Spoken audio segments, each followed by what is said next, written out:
you're passionate about transforming retail operations and improving performance, plus you're accountable for key change projects and programs in your company, then you're in the right place.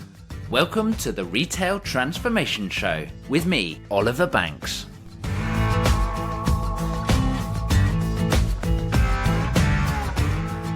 Well, hello there. Welcome to the Retail Transformation Show.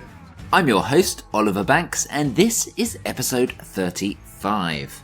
Now, it probably goes without saying, but physical stores and locations have always been the backbone of the retail industry.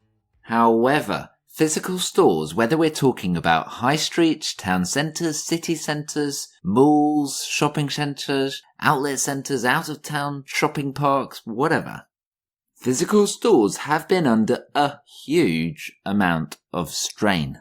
Really significant pressure, and of course, we're seeing the effects of that coming through in profit warnings, coming through in store closures, coming through, of course, in administrations as well, unfortunately. But there is certainly still a lot of hope for physical stores. So that's what we're diving into today, and I'm proud to be joined by a special guest, Andrew Busby. Andrew is a retail analyst and commentator. He's actually one of the top 20 retail influencers in the world as judged by Vend. He's the founder and CEO of Retail Reflections, and he's a prolific writer, particularly on Forbes. He's also regularly speaking. He's associated with IBM as one of their social commerce futurists and is a member of a number of different retail advisory boards. So he knows his stuff and he brings it in today's episode, trust me. Now, today's episode was recorded a few weeks ago, so some of the hot breaking news stories that we're talking about are actually a few weeks old now, but I think they're just as relevant, so don't tune out. Show notes, as always, are going to be over at ob&co.uk/35, and I'm going to include several different links to things we're talking about in the episode, as well as some of the brilliant articles that Andrew has written for Forbes. So if you're not familiar with Andrew, go and check him out. All of those links, as I say, are available right now over at ob&co.uk/35. But just before we get into this with Andrew, do hit subscribe. This is a 2-part conversation. So if you hit subscribe, you will make sure that you're not going to miss part 2, which is coming next week. So without further ado, let's jump straight on into my conversation with Andrew Busby. And we're talking all about reinvigorating the high street.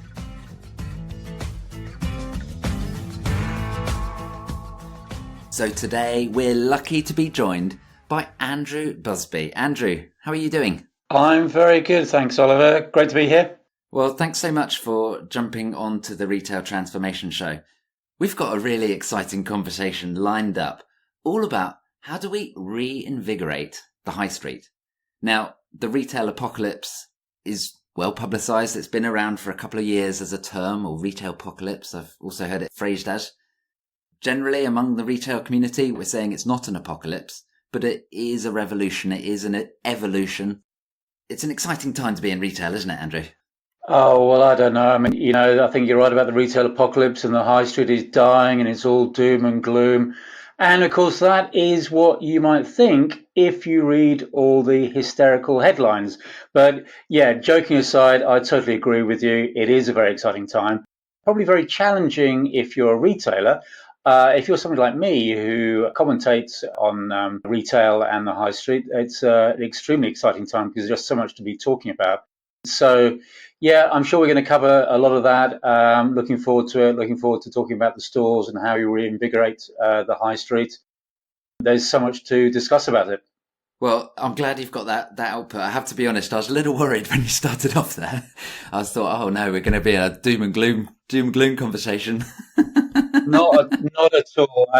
And I think that, on a serious note, I think it's almost incumbent on the likes of ourselves to be positive, but not in a naive way, about the industry. Because for me, kind of setting the scene a little bit, is that retail is a different sector in as much as we all, as shoppers, as consumers, we all have emotional attachments with our favorite brands. We have an attachment with, whether it be, I don't know, it could be a Marks and Spencer, it could be a Primark, it could be a Debenhams, it could be a House of Fraser, it could, I could go on. We have attachments with those brands and a fondness for them that, frankly, we don't have with, say, British Gas. Nothing against British Gas, but they just provide our electricity and our gas, and we don't have we go to a petrol station and we just expect we're going to be able to put petrol or diesel or whatever in our cars. We don't have that engagement that we do with retail brands. And I think that is why it is so important that we are all kind of, if you like, pull together to navigate our way through what, frankly, are extremely choppy waters at the moment. Yeah, absolutely. And I think that's a really optimistic viewpoint to take. So I hope all of our listeners today can really take that mindset. So choppy waters, what do you think are the biggest challenges facing high street stores, shopping centre stores, physical stores today, Andrew? Well, let's hit a couple of the elephants in the room straight away. Let's call out online and Amazon. They're a great company. They're one I admire, but I'm not necessarily in love with them. They are extremely practical and functional, and when I am shopping for stuff, they're great. But I don't have that relationship with them. So clearly, they're disrupting many, many sectors, and I think there's a new verb in our lexicon now. To be Amazoned when they move into your particular sector. So that's the first one. The second one, and we had a little bit more clarity at around about 9 o'clock this morning. I don't know whether you or any of the listeners were watching it, but we got a little bit more clarity around Brexit, in a sense that we finally decided we're going to change the singer. Whether we're going to change the song or not is another matter. But clearly, again, that uncertainty is having an impact. But that will get resolved in some way, shape, or form. And we will go back to some sort of normality where we don't have the same degree of uncertainty, which is putting back the big ticket items at the moment. So let's kind of clear them out of the way. And then, what are some of the other things? Well, rising costs. We know that's a constant for retailers. For those, which is a majority, who do have a bricks and mortar store of varying sizes, most are overspaced. Not all. We heard this week that B&M are opening. Did I hear 15 or 50? I can't remember, but they published some very good results, and they're opening more stores. Sure. The likes of Aldi and Lidl are doing so. So it's not doom and gloom across the piece, but generally, the decades of growth by opening more space, more stores, has come to quite a juddering halt. And what we're seeing are retailers having to reverse that trend and completely rethink their business model. So we've got all that. And then, of course, we've got that thorny subject of taxation. And that's something where we need all the stakeholders to come together. And I know that a number of different thoughts and ideas have been put forward, such as an online sales tax. And that was more recently, I think it was last week. I think Dave Lewis is particularly championing that one, right? Interesting that he's particularly championing that one. He's supportive of Steve Morrell's the Co-op. Frankly, it's an insane idea. All you have to think of is how sales attribution, for a start. How do you attribute an online sale? Because as we know, as shoppers, we're walking into store and we might be browsing, and then we might buy online, and vice versa. Particularly in, I suppose, our omnichannel world where people are able to shop from smartphones, doing click and collect. Where what counts, what doesn't count, it begins to become a potentially murky water, shall we say? Well, it's the lines get blurred, and it's fascinating when you listen to younger startups who've typically started in an online only, a pure play model, but then they're opening stores. If you listen to them, they just say it's all shopping. To them, it doesn't matter. And I think this is what I'm hoping, because I don't like the term omnichannel, to be honest with you, much as I don't like a lot of other terms in retail, like experiential retail. What exactly does that mean? Maybe we'll come on to that. But they don't differentiate. It's all, and I think we will see that in hopefully in a year or two's time, maybe less, that we won't talk about omnichannel. It'll just be shopping. But I think just briefly going back to the topic of business rates, what we need is, and I'm just jumping onto my soapbox metaphorically for a second, what we need is a level playing field. The current system of business rates was devised in 1988 and introduced in 1990. And to put that in perspective, that was 5 years before Amazon was even around. And an Amazon warehouse, and I'm not picking on them, but they're just a good example because they're so successful.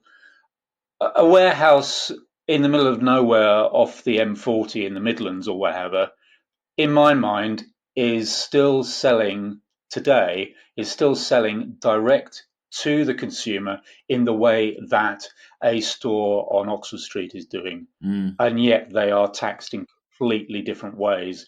And it is, I think once we do get around, once we get through this treacle of Brexit and the government can actually focus on what it should be doing, hopefully there will be some bandwidth to address this, because it is something which, whilst I hesitate to say is killing the high street, it is making life extremely difficult. That's right. It's interesting just reflecting on the concept of a warehouse. I think it's, we're always talking about number of shops shutting and so on, but we're never talking about the number of warehouses opening, which is retail space, arguably. We're talking about people losing their jobs. We're never talking about all the warehouse staff that have new jobs to be able to pick all our online orders. It's a different balance, a different blend of space, a different blend of employment, I suppose, isn't it? Yeah, that's a very good point, actually, and it's one that no, I don't see that either, and I guess it's something. It's whatever grabs the headlines, but Yeah, I suppose an equal balance doesn't really sell many newspapers or get many click-throughs. no, unfortunately not. But it's quite an interesting point because the general consensus that the popular narrative is that we're going to see less and less jobs in retail. I just wonder if that's the case. I mean, I'm old enough to remember, can you believe it, pre-email, what a wonderful world that was. And this is a time when none of us had personal computers or anything like that, so the world was a very different place. But of course, when all that came Yeah. along, we were told, oh, it's going to make your life so much easier, it's going to be more efficient, and you're going to have more leisure time. Really? I haven't got more leisure time. You try telling everyone that when the email pings on sitting on the sofa on Friday night at Exactly. 10 So p.m. or I whatever. think that, yeah, we are going to see different types of jobs.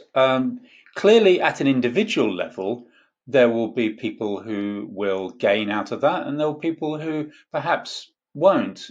But what we have to do is look at the industry as a whole and say, well, okay, there are going to be jobs that we can't even imagine today. And I think it's something that the industry needs to pay more attention to in terms of attracting talent to it, making it, selling itself as a viable career opportunity. Because most school leavers or postgraduates would, if you talk to them about it, well, they would say, well, yeah, I have a Saturday job in store, and that just, I get a bit of money out of that. They don't perceive retail as any more than that. But then if you talk to retailers, they're saying, oh, we're crying out for data scientists and AI experts and so forth.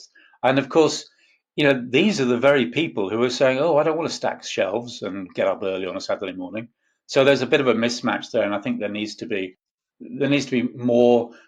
I'm sure there's more that can be done, and again, it's bringing people together, and I think that's something that is kind of for me, a little bit of a theme that it's still everything seems to be still a little bit fragmented in terms of trying to solve the challenges and address the challenges that we're facing in retail.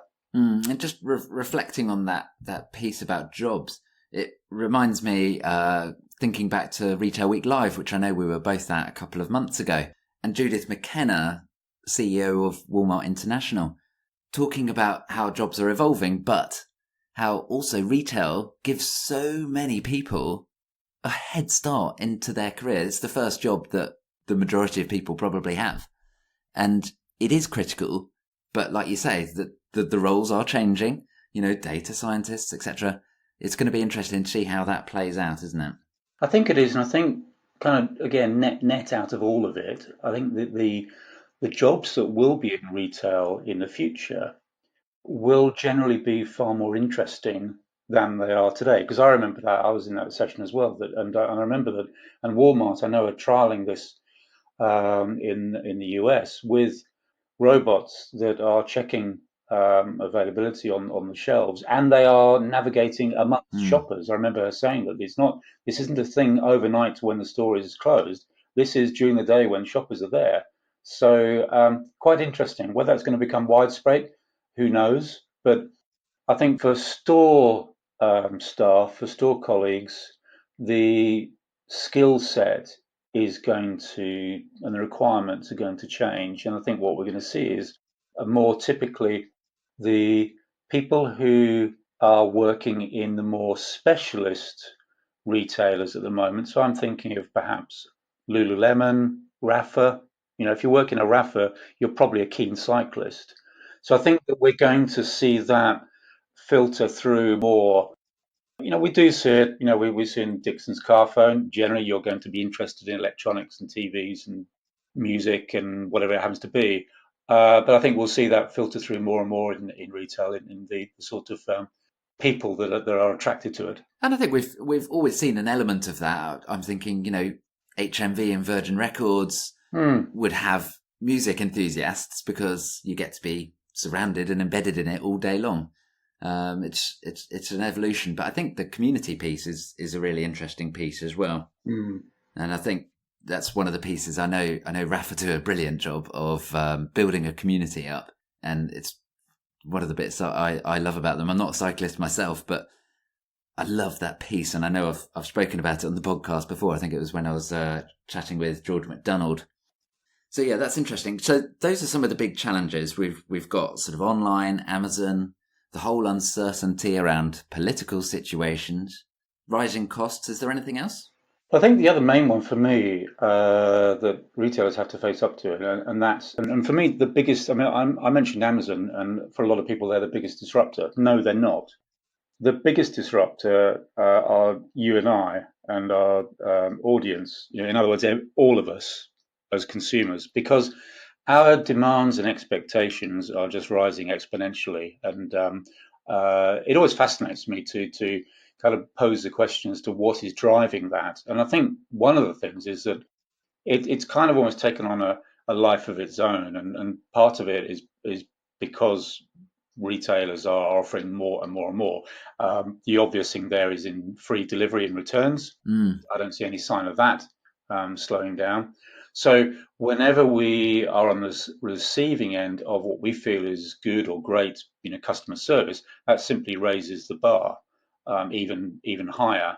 And I just wonder whether all of that is sustainable. And I mean that from a business commercial perspective rather than an environmental, although that is another huge topic which is gaining very rapid traction within retail, and for retailers to be seen to be sustainable and to do far more about it. But again, that's a kind of like a separate topic. But in terms of the other challenge for retailers, I would say that it's consumer expectation. Yeah, no, absolutely. That's a really good point. So we're all facing the same challenges. Every retailer is in the same marketplace, or certainly a similar marketplace in terms of all these trends and impacts going on. Why is it that some are doing well and some not so much? I think you can sum that up in one word, and that's relevance. So this week we've heard that Arcadia have filed 7 CVAs, company voluntary arrangements, and that they have published a list of 23 stores across when I looked the other day, I think it does cover all 7 of those brands, hence the 7 CVAs. Right. And that's, you could say, well, that's a small number out of just over 500, not counting all the international franchise stores. So, well, why is a group like Arcadia, which, as we know, has brands like Topshop, Topman, Wallace, Miss Selfridge, Dorothy Perkins, Burton, and so forth, why are they struggling? Well, for me, they're struggling because their primary demographic has grown up. So if you ask them, as I have done, it's pretty much 18 to 34-year-olds. So we're looking at the top end in age of Gen Z and the younger millennials. Mm-hmm. Well, in the last 10 years, they've all grown up. And what's happened is, so they're shopping elsewhere now, but the brand, and I'm thinking particularly here when we're talking about those generations of Topshop, Topman, the brand has remained stationary. And of course, we've had others come along in that period. ASOS, Boohoo, Misguided, Pretty Little Thing are the ones that spring to mind, but there are plenty of other smaller ones. Topshop is just not relevant anymore. And by the same token, I was talking to somebody because I was in Amsterdam last week at World Retail Congress, and I was talking to somebody there from IBM about Selfridges, and he said, "Yeah, Selfridges, fantastic." He said that they passed the 15-year-old test, and I said, "What's the 15-year-old test?" And he said, "Well, it's that I couldn't drag my 15-year-old son out of the store because there was so much in there that he was engrossed in." And that's Selfridges. Now, could you imagine the same thing at a Debenhams or a House of Fraser? Because I couldn't. So, to answer your question, I think it all comes down to relevance. Sure, there are other things behind it, and you could say price and product and availability and so on and so forth. But fundamentally, for that ever more demanding and consumer who's expecting far more, they want the brand to be relevant to their life and their lifestyle. And they want to understand the brand. They want to understand what it stands for. So, for example, if I mention Primark, you know immediately what I'm talking about.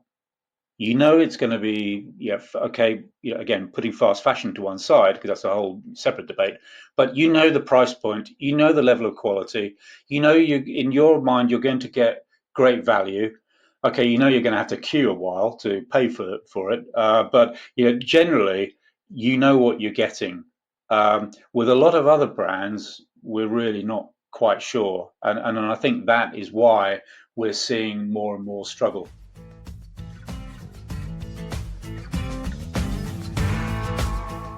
So we're going to take a pause right there, and we'll be continuing this episode next week on the Retail Transformation Show. So if you've not already done so, do hit subscribe and make sure you continue to come back and join Andrew and I as we continue discussing how to reinvigorate high streets.